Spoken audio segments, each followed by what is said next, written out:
Nagsagawa ng surprise inspection na ang Department of Energy sa ilang gasolinahan sa gitna ng nakaambang pagpapatupad ng price hike bukas ng mga oil company.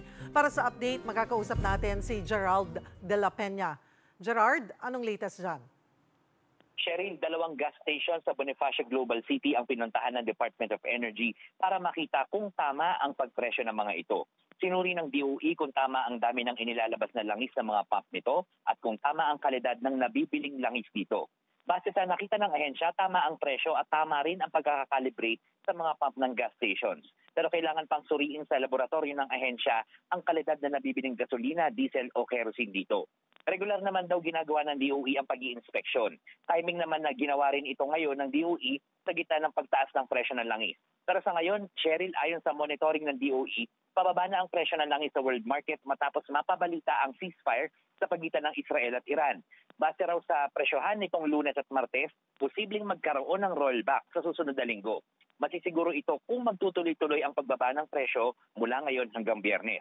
Wala naman daw kasigurahan kung babawiin na ng mga kumpanya ng langis ang pagpapatupad ng pangalawang bugso ng oil price hike bukas. Ang nakaschedule kasi ng oil price hike sa linggong ito ay nakabase sa performance ng market noong nakaraang linggo. Kaya kung babawiin man daw nila ito, ay sarili na nila itong inisyatibo. Nasa kamay na rin daw ng DOTR kung magbibigay pa ito ng subsidy. Sabi ng DOTR, yung presyo ngayon na $67 per barrel sa world market ay yung presyo ng langis bago nagkaroon ng gulo sa pagitan ng Israel at Iran.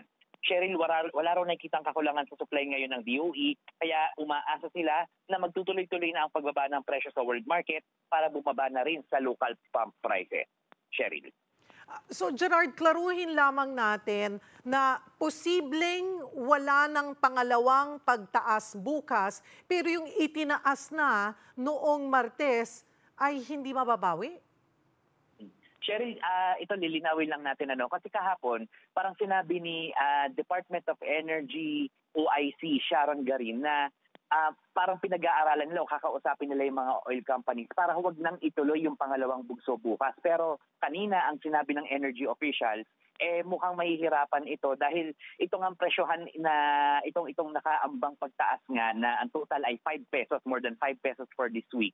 And nakabase yan doon sa performance ng market noong nakaraang linggo. So baka raw mahirapan na wag na lang ipatupad. So malamang ay meron pa ring oil price hike bukas. Pero yung naipatupad na nung kahapon ay tuloy-tuloy pa rin yan, Cheryl. Maraming salamat, Gerard de la Peña.